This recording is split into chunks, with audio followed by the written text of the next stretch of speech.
साथियों नमस्कार, मैं हूं नीरज पटेल और आप देख रहे हैं नेशनल जनमत। कर्नाटक की सिद्धारमैया सरकार से जुड़ी हुई दो खबरें सामने आ रही हैं। पहली खबर राहुल गांधी के उस बयान से मेल खाती है जिसमें कर्नाटक जीत के बाद उन्होंने कहा था कि हम नफरतों की दुकानें बंद करके मोहब्बत का बाजार सजाने आए हैं। इसी बयान से कदम ताल करते हुए मुख्यमंत्री सिद्धारमैया ने भारतीय जनता पार्टी सरकार के उस फैसले को रद्द कर दिया जिसके तहत आरएसएस के लिए परम पूजनीय डॉक्टर हेडगेवार और प्रातः स्मरणीय सावरकर को पाठ्यक्रम से हटा दिया गया है। भारतीय जनता पार्टी सरकार ने अपनी मानसिकता को पाठ्यक्रम यानी कि बच्चों के दिमाग में घुसाने के लिए इन दोनों ही लोगों के भाषणों और विचारों को, जिनमें सांप्रदायिकता भी घुली नजर आती थी, उनको पाठ्यक्रम में शामिल किया था। सिद्धारमैया सरकार ने इनको सिरे से खारिज करते हुए पाठ्यक्रम से हटा दिया। दूसरा, धर्मांतरण विरोधी कानून भारतीय जनता पार्टी उत्तर प्रदेश की योगी आदित्यनाथ सरकार की तर्ज पर लेके आई थी। सिद्धारमैया सरकार ने उसको भी रद्द कर दिया। बीजेपी के प्रवक्ता इस कानून को हिंदू धर्म रक्षा के तौर पर प्रेजेंट करने की कोशिश कर रहे हैं। सिद्धारमैया सरकार को ईसाइयों और मुस्लिमों का गुलाम बता रही है, लेकिन बीजेपी के प्रवक्ता ये नहीं बता रहे हैं कि इस कानून में यह भी बात शामिल थी कि ओबीसी एससी एसटी वर्ग का कोई व्यक्ति अगर धर्मांतरण करता है तो उस कानून में यह बात शामिल थी कि उसको मिलने वाला आरक्षण रद्द कर दिया जाएगा। जबकि सिद्धारमैया सरकार ने इस कानून को रद्द करके फिर से यह बात लागू कर दी है कि ओबीसी एससी एसटी वर्ग का व्यक्ति अपने मन से कोई भी धर्म ग्रहण करता है तो उसको आरक्षण का लाभ मिलता रहेगा। इसके अलावा अपनी मर्जी से धर्म परिवर्तन करने वाले किसी शख्स को जिलाधिकारी की अनुमति नहीं लेनी होगी, मतलब प्रशासन उसका शोषण या उत्पीड़न नहीं कर पाएगा।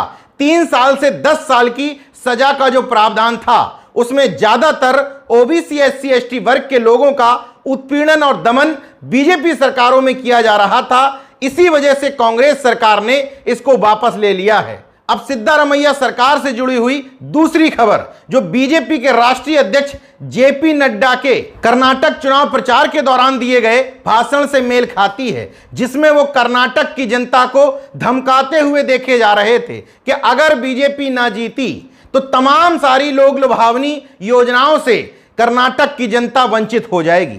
जो मोदी जी का आशीर्वाद है उससे कर्नाटक कहीं वंचित ना हो जाए। राष्ट्रीय अध्यक्ष के इसी बयान को आगे बढ़ाते हुए मोदी सरकार ने विभिन्न राज्यों को एफसीआई यानी कि भारतीय खाद्य निगम से राज्य सरकारों को गेहूं चावल की बिक्री जो कम दामों पर की जाती थी उस पर रोक लगा दी है। दरअसल अन्ना भाग्य योजना के तहत हर बीपीएल परिवार के प्रत्येक सदस्य को वो 10 किलो अनाज देना चाहते थे, इसलिए एफसीआई से उन्होंने 2.28 लाख मीट्रिक टन अनाज की मांग की थी। 12 जून को एफसीआई ने उनको जवाब देते हुए कहा कि वो 2.22 लाख मीट्रिक टन अनाज ही दे पाएंगे। 13 जून को केंद्र सरकार अपना फैसला लाती है और रोक लगा देती है कि कुछ राज्यों को छोड़ करके अन्य राज्यों में FCI open market sale scheme के तहत केंद्रीय पूल का अनाज अब नहीं दे सकती। भले ही वो निजी कंपनियों को बेच देगी, लेकिन राज्य सरकारों को देने पर रोक लगा दी है। भारतीय जनता पार्टी के प्रवक्ताओं का अजीब सा तर्क देखिए। जब मोदी जी की तस्वीर लगा करके प्रधानमंत्री गरीब कल्याण योजना नाम दे करके 5 किलो मुफ्त राशन बांटा जाता है, उसको गरीब कल्याण की योजना बताते हैं। लेकिन सिद्धारमैया सरकार अगर 5 किलो की बजाय 10 किलो अनाज बांटती है तो उसको सरकारी खजाने का दुरुपयोग करार देते हुए इस योजना को रोकने की हर संभव साजिश करती है। यहां समझने की बात यह है कि उस योजना को रोकने की साजिश करके केंद्र सरकार सिद्धारमैया सरकार को अंगूठा नहीं दिखा रही है, बल्कि कर्नाटक की गरीब जनता को ठेंगा दिखाने की कोशिश कर रही है। और राष्ट्रीय अध्यक्ष जेपी नड्डा की धमकी भरे भाषण को सही साबित करने की पूरी कोशिश की जा रही है। यहां यह बताना जरूरी है कि मोदी सरकार की बौखलाहट केवल सिद्धारमैया सरकार की इस घोषणा से नहीं है,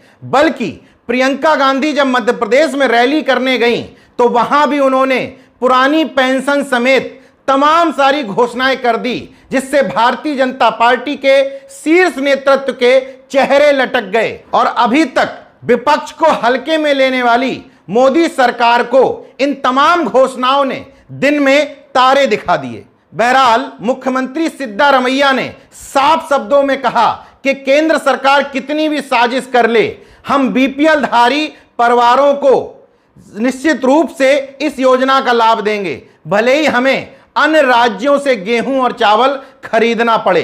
अब सिद्धारमैया सरकार के इन तमाम सारे निर्णयों और केंद्र सरकार की साजिश पर नेशनल जनमत के दर्शकों का क्या सोचना है, हमें कमेंट करके जरूर बताइएगा। लेकिन इतना समझ लीजिए कि केंद्र सरकार राजनीतिक प्रतिद्वंदियों से जिस तरह की दुर्भावना के तहत काम कर रही है, वो देश के लोकतंत्र के लिए अच्छी नजीर कतई साबित नहीं होने जा रही। देखते रहिए नेशनल जनमत, जागरूक और सजग बने रहिए। जय विज्ञान, जय संविधान, जय लोकतंत्र। धन्यवाद।